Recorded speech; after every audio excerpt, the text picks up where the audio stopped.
I mentioned I'll be doing the Demon Slayer dolls. We have Mitsuri, Nezuko, Gano. I'm not saying that all Spanish. Kaneo. Is it Kaneo? Damn it, I messed up again.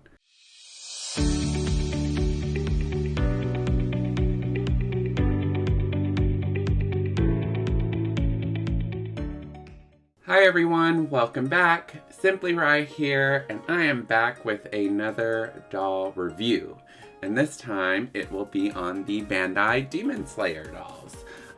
Just like the Sailor Moon dolls that I reviewed, they are made by the same company, and we'll get some more details and further looks into this as we move on to my actual review. But before I do want to take a moment, as my other videos, just introducing myself, welcoming everyone who is new and going to subscribe in the future, or this is their first time watching one of my reviews. I am Simply Rye, and I am a collector of all sorts, including dolls, blind boxes, figures. I also do movie reviews on this channel with my partner, and I also do gameplay. Mostly on my live streams, but I'm also going to be doing some uploads on that, so check those out if you are interested. And I'm also going to be doing a few things that I feel like bring me joy and I want to share with y'all. So if you have not yet, please support by liking the video, subscribing to my channel, and also turning on the bell notification so you are notified for any future uploads that I do. But this time, like I mentioned, I will be doing a review on the Demon Slayer dolls. We have Kanao, Shinobu, Mitsuri, and Nezuko. And I will be opening these ones. Some of these boxes came a little bit bent, so I kind of figured, well, let's just open them. But before I do, I will be reviewing the boxes first, and then we'll get to the actual dolls themselves. But let's go ahead and go to my doll room, my collector room, and let's get reviewing these dolls. Alright, so now we are in the doll room, and we will start reviewing the boxes of the Bandai Demon Slayer dolls. As you can see, they're all pretty much uniformed, just like the Sailor Moon dolls. On the front, you'll see an illustration of each character, so Nezuko, and so on and so forth for all the other ones. Each one has a design. It looks like Nezuko and Mitsuri both have like a flower design, and then the other two, of course, being the butterfly girls, have butterflies and flowers on their box. Like I mentioned, you'll see the art illustration of each character on the bottom left, and of course with their Japanese logos on the bottom. As you move up, you'll see the Bandai Namco on the top right, and as you turn the boxes around, you'll see on the side there'll be poses of each doll. There's about 2 frames on each side. So on one frame is kind of like a close-up, and then the other side is kind of like a further back and more of a posed photo of each doll, and showing that they are posable. On the back, you'll see the doll along with their artwork illustration and some point out of what the dolls come with and what accessories and outfits they come with. You'll also see that they can articulate, not really, but it just shows that you can pop out their leg and pop it back in. But that's pretty much what the boxes are for each of the dolls.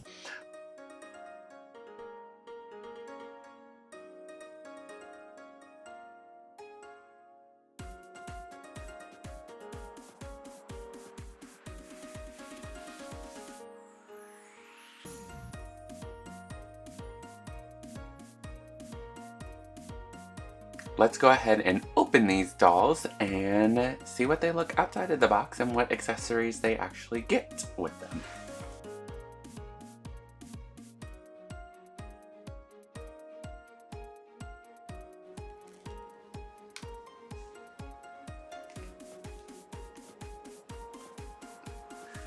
Alright, so now that they are opened and out of their crusty old boxes that came all jacked up. Okay, well, let me say it was just really Shinobu.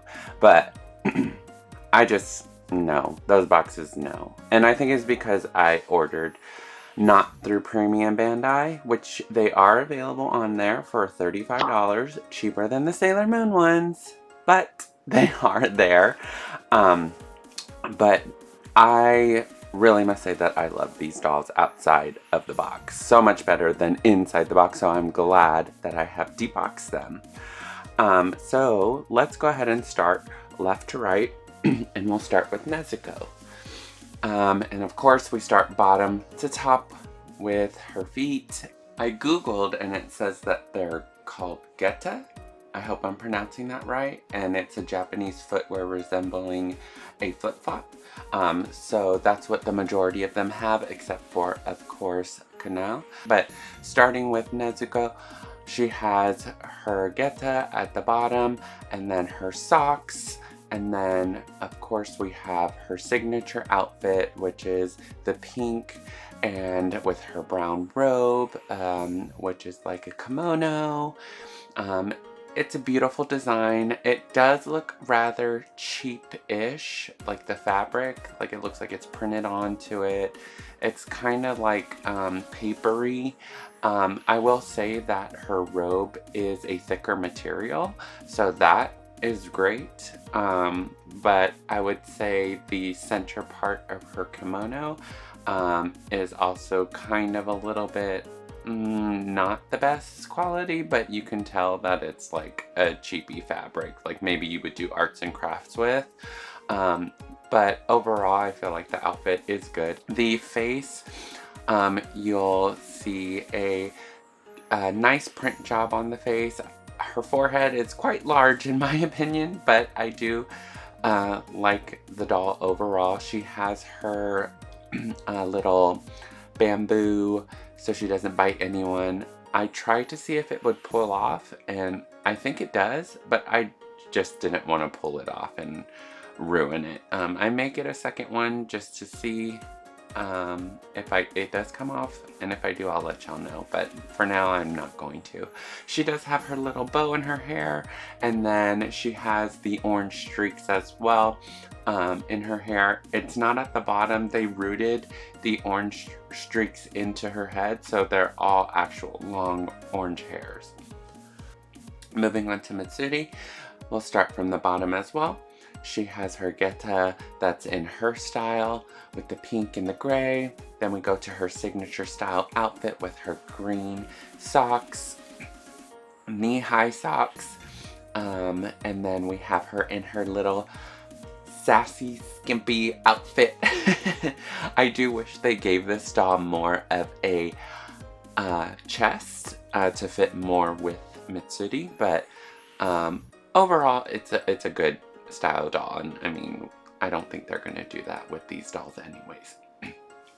And then of course you have her Demon Slayer outfit with her of course over top for it.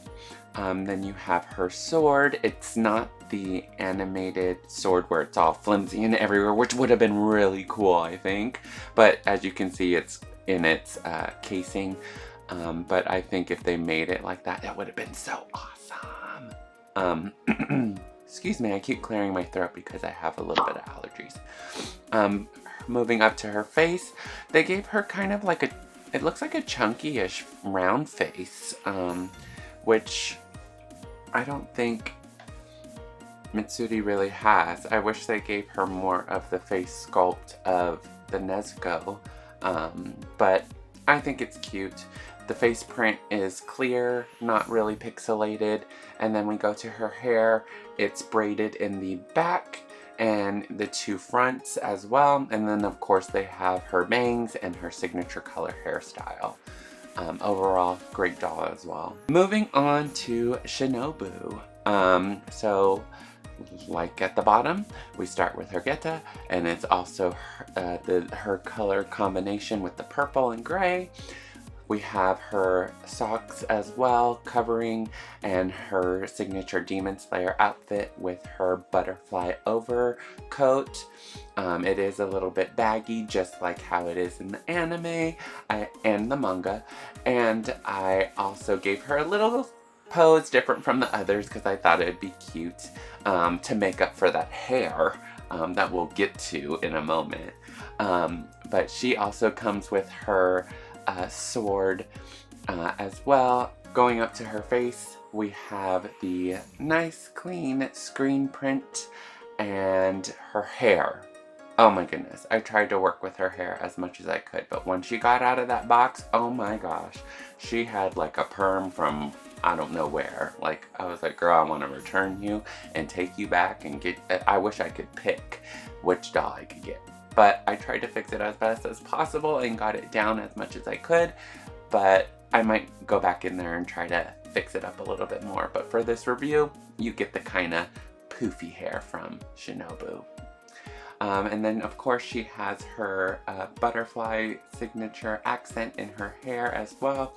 The only thing I don't really like about this, that also Kanao has, is that it's not really clear. I wish it was plastic. Honestly, I wish plastic would have been better for this accessory.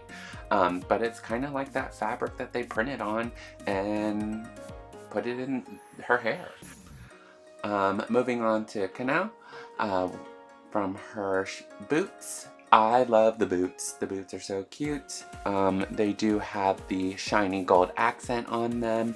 And then as we make our way up, she has the Demon Slayer outfit dress that is represented in the manga and in the anime. Then she also has her shawl that goes over. It does come off as well. All the other ones do come off as well. Then we have her sword. Then we have her face printing, which is also perfect and not really pixelated either. We give her kind of look that the butterfly girls have, which is greatly represented in this doll. Then we move to her hair, which is perfectly styled, I think, in my opinion. There are a few, presses in there that I'm sure I can get out, but overall it came pretty well nicely groomed, unlike her counterpart Shinobu there. The only thing I really didn't like either is just that hairpiece. I wish it was plastic. I feel like it would have been the same price maybe, and it would have gave it that better quality. My overall opinion of these dolls. Let's start with the price.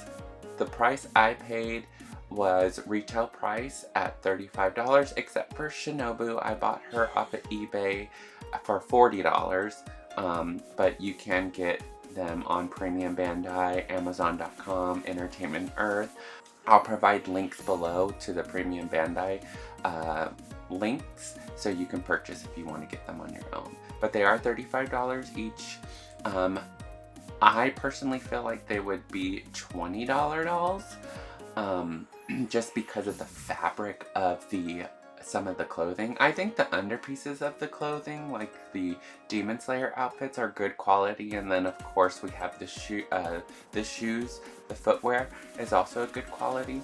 I think just the overcoatings and the hair, they could have done a little bit better on for a $35 doll. And then of course, instead of the screen printed buttons on them, they could have at least put plastic buttons or a plastic belt or something.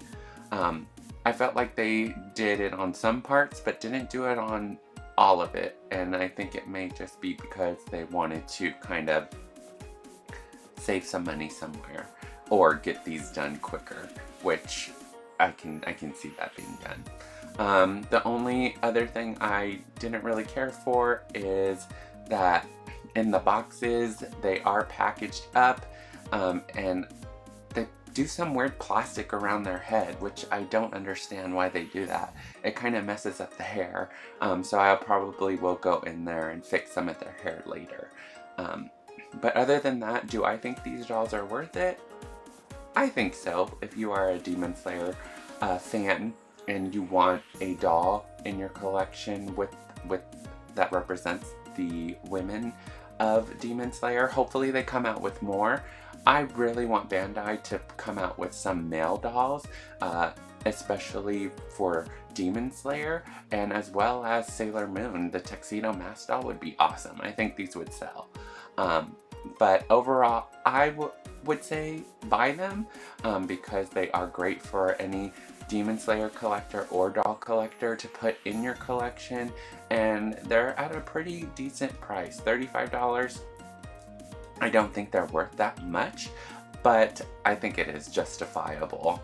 But if I were to put a price point on them, I would say $20, $25 dolls. But overall, $35, I would say it's okay. I would definitely buy it. And that's my overall of these dolls. Let's go back and I will close out this video. And that was my review on the Bandai Demon Slayer dolls of Nezuko, Mitsuri, Shinobu, and Kanao. Hopefully you enjoyed it, and if it persuaded you to get the dolls yourself, let me know what your thoughts are about them. Let me know if you have both the Sailor Moon and the Demon Slayer dolls. And would you like to see the male versions of the dolls as well come out in the future? Let me know in the comments below. I'll also link you to the Premium Bandai website if you want to purchase these. If you are new to my channel, it'd be greatly appreciated if you subscribed and support my channel. I will be doing other uploads for future content, so if you want to hit that notification bell to be notified for any future content, that'd be greatly appreciated. Other than that, thank you so much for tuning in. Have a great day, have a great night, and as always, stay kind to yourself, and Simply Rai out.